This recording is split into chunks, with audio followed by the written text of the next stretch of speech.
Hey U5 coaches, it's Coach Lee and I'm ready to talk to you about week number 4 in our U5 program. Like we talked about at the beginning, we're going to be getting just a little bit more advanced as we go in hopes of teaching some things to these 5-year-olds that they can take with them into the U6 program. So make it a little tricky. The video is going to be helpful today, as well as just be sure you read through your lesson plan. That's what it's there for. Most of all, let's remember as we begin week 4 that our primary objective is to make soccer fun, to introduce them to the very fun and enjoyable game of soccer. So let that be seen in your energy level, in your enthusiasm, and just your desire to have fun with the players on your team this week.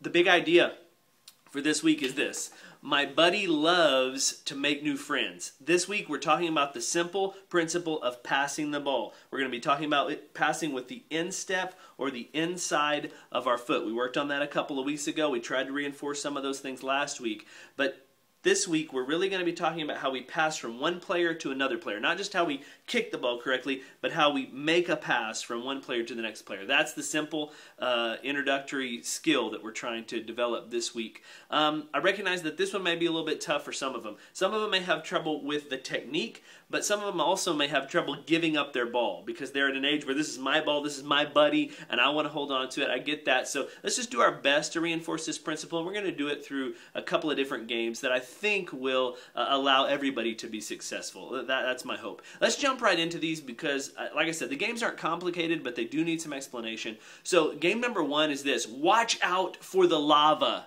That's game number 1. What you're going to do is you're going to take some discs and you're going to create a lava flow, or just really a rectangle that looks like this down the middle of your playing area. You might start by putting those about, I don't know, make that flow about 10 feet apart maybe. That might be a good place to start. And what you're telling them, you're going to build up the idea that this is where the lava is flowing. And they should know what lava is. Lava is this super hot melted rock, and so they don't want to get into that because they'll burn their shoes, they'll burn their leg, right? So you got to stay out of the lava flow. But our buddy, our ball, it has a protective lava-proof cover. And it's light enough that it can skip along the top of the lava, but if it stops in the middle of the lava, it will sink and get burned up, so we don't want to do that. The idea is we're going to have half our players on this side of the lava flow and half of our players on this side. They're going to pair up, they're going to take one ball between them, and they're trying to pass their ball, skipping across the lava from one side to the other. So the objectives are, number 1, you can't get into the lava, so they're going to have to pass the ball. They can't just dribble it to one another, okay? And number 2, the ball can't stop in the lava flow or it's going to sink. So the idea is we're going to try and kick with good form across the lava flow. Now, if they start getting that, if they start figuring it out, a couple of things you could do. You could widen the lava flow, make that more difficult. You could get a parent to come and be like a lava dragon or something you make up on the backside, because what some of them may want to do is just kick it as hard as they can to make it go over. And what we're working on is passing. So if it goes past their partner, the lava dragon could steal it or do something with it or eat it or something like that. So maybe you could make it a little bit harder that way. What else could you do? You could see how many they could get back and forth.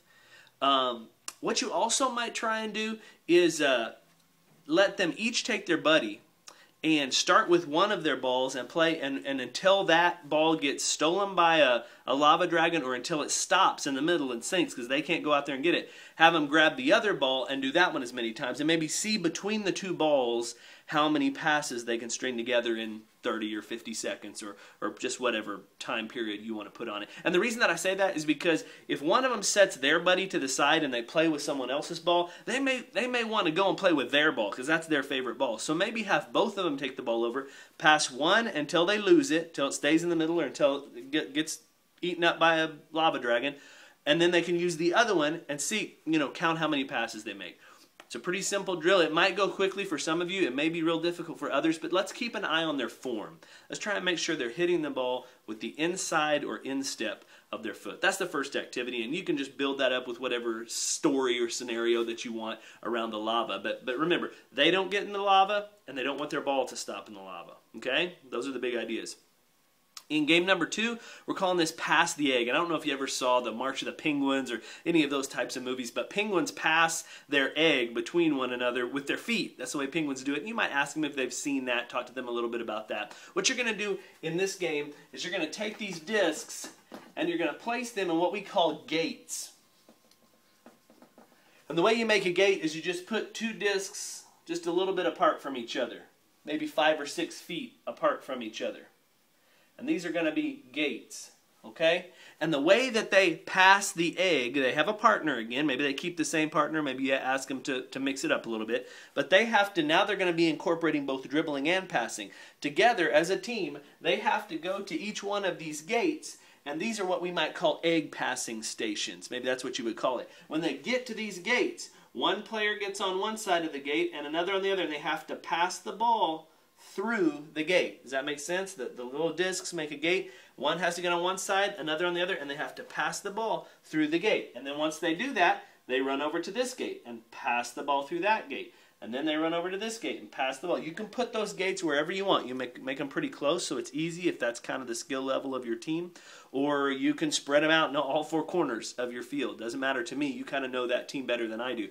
But the idea is they're a couple of penguins, and they've got to get that egg passed between all those egg passing stations because, hey, eggs like to be passed. We've seen that on the penguin shows, so you can kind of build that up however you want. If they're struggling to kind of understand how to pass their ball through that, or maybe they're just wanting to dribble right through the gate instead of pass, one variation that you could do is you could have each of them go and stand next to one of the discs, and then they have to pass it.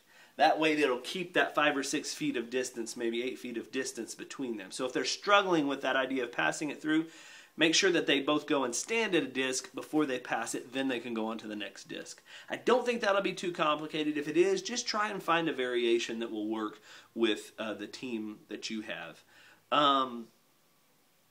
You can add more gates if they start figuring it out. You can grab a few more discs and create more gates and say you have to get through every single one in the next minute or something like that. You could do a little countdown that would help encourage them. You could maybe do this, that whole idea of they all want to use their own ball. Maybe take those pairs and have them go through each of the gates with one of them's ball and then go get the other one's ball in the pair, and they have to go through with all those. And whoever gets done first, that pair wins or something like that. And you could say the other teams have to do Martian push-ups or some little goofy thing that you do, 5 jumping jacks or just something like that. If you have kind of a competitive team, that sometimes is an advantage if that's kind of the way your squad is. Okay, last game is this. It's called Connect the Dots, and I would start by just asking them if they've ever done a Connect the Dots puzzle, where they're just going from 1 to 2, you know, those kinds of things that are on the Denny's menu or whatever, right? Ask them if they've ever done that. If they have, explain that's what we're going to do. We're going to connect the dots. I want you to use your whole playing area for this if you can, with your pug goals, because now we're going to start. This is a simple to complex game. All of our games are typically simple to complex, but this is a simple to complex game in which we're going to incorporate movement, passing, and shooting. Not a whole lot of dribbling, but movement, passing, and shooting. So this one may have been hard to understand on the lesson plan. So watch this real closely. You're going to take your discs, and I said you're going to make them alternating down the field. Like this, okay? Kind of a zigzag pattern. Put up as many discs as you have players, okay? Then you're going to invite all your players to put their ball on one end by one of the goals, and then they are going to go and stand right next to the discs, okay? Follow me so far? They're the dots, and we're going to connect those dots with our buddy. So we make a pass to the guy standing at this first, or the girl standing at this first disc. They take the ball and make a pass to the next person.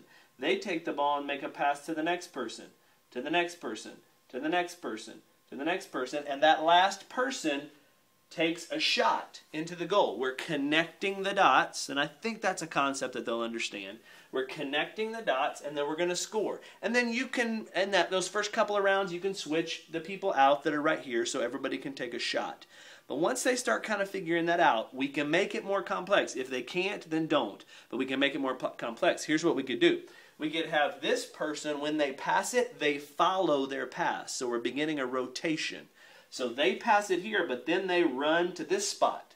This person passes it here, but then they run to this spot. This person gets it and passes it here, but then they follow their pass and go stand at that next spot. So you got a rotation. When this guy shoots or this girl shoots, they run back to the beginning and start again. So now we're passing the ball, and then we're following our shot, and then we're turning. We're going to receive it and pass the ball, and then we're going to follow our shot, and each person is taking a shot. This person takes a shot, the next time through, this person takes a shot, the next time through that person. Does that make sense? There's really two other things you could do to make it more complex if you have a really skilled squad. You could add in another ball, so that when you start a ball here and get it going, by the time it's made its second pass, put another ball in. If you do that, the ball should stay about 2 passes behind, but you can keep doing that drill. Keep doing that drill. That's one way to make it more complicated. Another way is to move the discs in a more random pattern.